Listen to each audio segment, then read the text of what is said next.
后来这台邮轮沙伦纳号载3500旅客，初八迄天为加人港出发，到日本的奥基纳瓦甲石垣岛，今仔日就应该返来到台湾，可能是机械故障，停伫奥基纳瓦的那霸，万一天明仔载才会当返来，讲延误着真侪旅客的工课甲行程，旅客是真无奈。 旅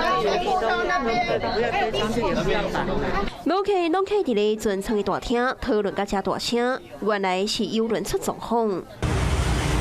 嘉华邮轮对加人港出发，3500旅客第4月初8坐这只高士达邮轮沙伦纳号前往日本旅游。是讲这只船只敢若是机械故障，停伫咧奥基纳瓦。因为长辈他的那个腰椎刚开刀完。 又有婴儿，游轮之旅的话，可能比较符合我们家庭的状况。同行的家人，因为他们的工作是6日都要上班的，那他们现在也是很烦恼。原定4月初9伫奥基纳瓦佚佗一天，4月初10才去到石垣岛旅游。想要到4月初9伫奥基纳瓦佚佗煞，登去到船顶，互通知讲邮轮故障在修理。敢若收到消息，讲会补偿50块美金，一直到4月初10也未修理好势。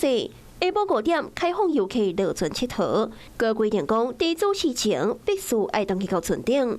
今日早起，佮放松讲爱将护照影本交登去，煞无详细甲旅客讲是发生什么代志。我觉得其实出来玩，应该大家都开开心心的，搞到最后大家心情不好，我也觉得也不是很好。 有民众一口罩8人出来佚佗，想要到落尾无爽到石垣岛，倒返来台湾。高中的船只确定明仔载才会返来台湾。原定今仔日要出发的后一个行程，嘛因为安尼取消。有公司发文章表示，本地要去奥基纳瓦佚佗，站6点半临时互通知取消。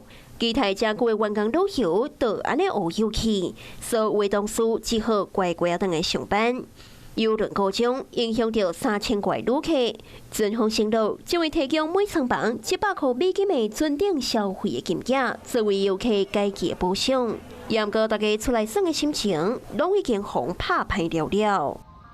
你好，我是宋彦明，想掌握最及时的新闻资讯吗？赶紧订阅、按赞、开启小铃铛，锁定华视新闻 YouTube 频道。